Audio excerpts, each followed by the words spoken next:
Right now, you can count. You do it so automatically that you don't even notice it happening. You glance at your phone and know it's 7:42. You check your bank account and feel something.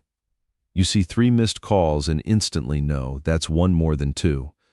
But here's the thing nobody tells you. Counting is not natural. It's not built into your brain the way seeing or hearing is.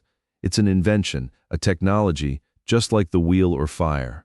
Which means for most of human history, for tens of thousands of years, people lived, traded, hunted, raised children, and survived brutal winters without ever counting past 3.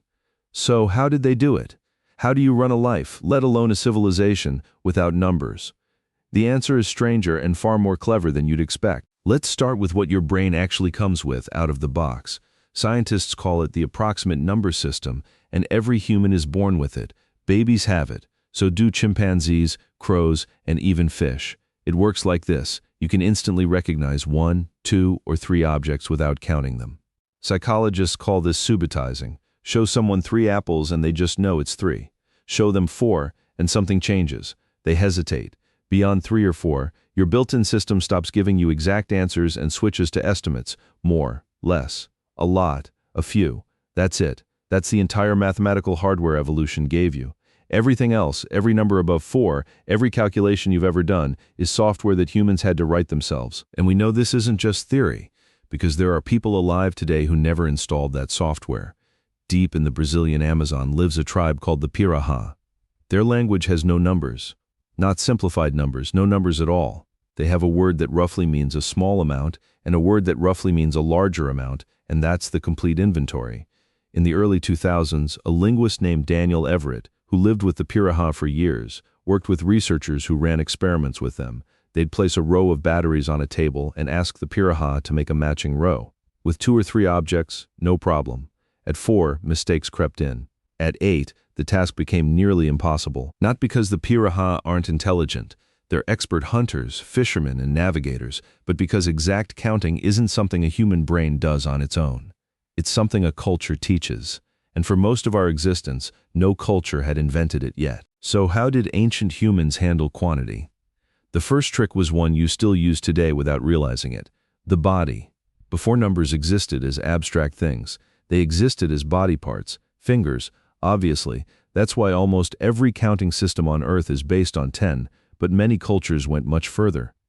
In Papua New Guinea, some communities developed counting systems that used up to 27 body parts, starting at the fingers of one hand, moving up the wrist, the elbow, the shoulder, across the head, and down the other side. To say a number, you didn't speak it. You pointed to it. Your body was the calculator, and every trade, every debt, every agreement was recorded in gestures everyone could see and verify.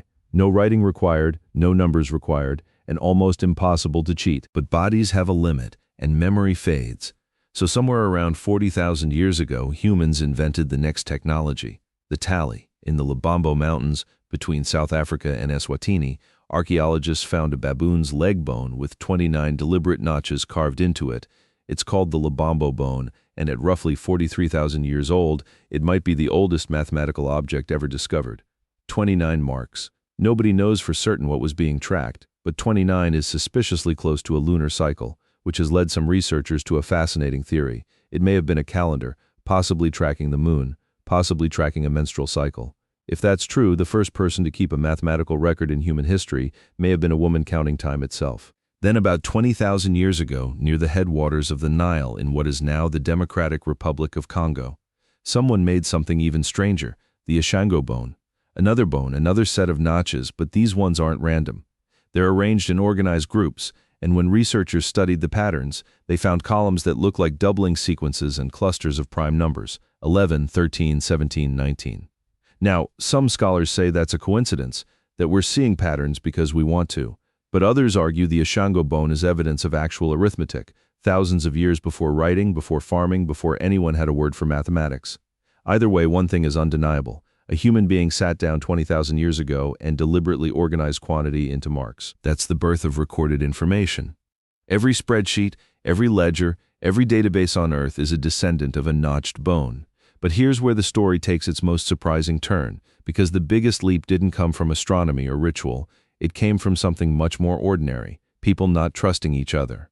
Around 10,000 years ago, in Mesopotamia, farming created a brand new problem. For the first time, humans had surplus, extra grain, extra sheep, extra oil, and surplus meant storage, and storage meant a question nobody had needed to ask before: how do I prove what's mine?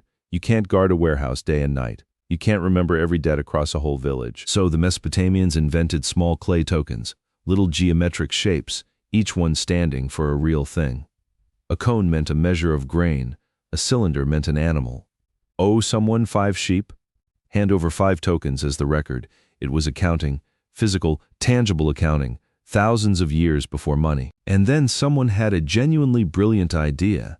To stop tokens being lost or faked, they started sealing them inside hollow clay balls, like a tamper-proof envelope. But that created a new problem. Once sealed, you couldn't see what was inside. The solution?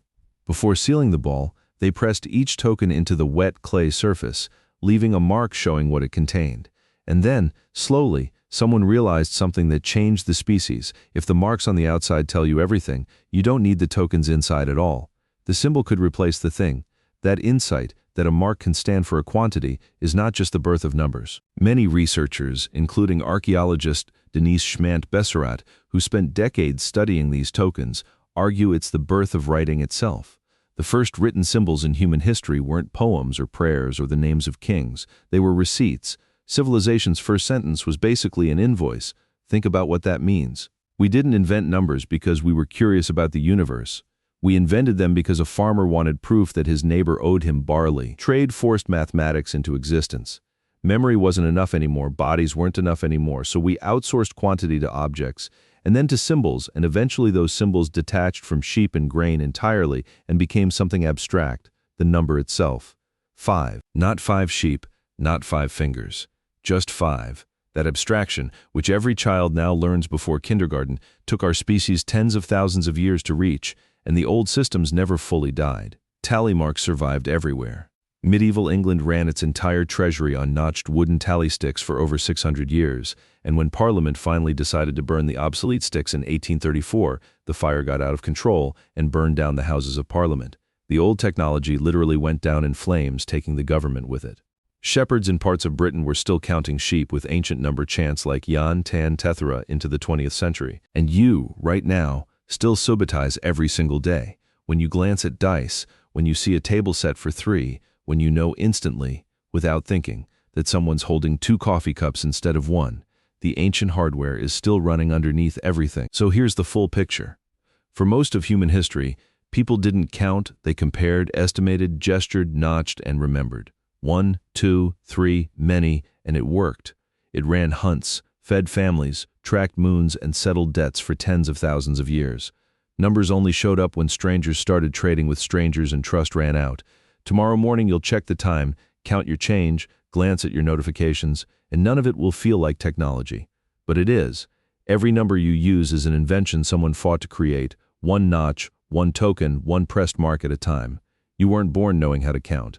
Neither was your species. We learned, and it may be the most important thing we ever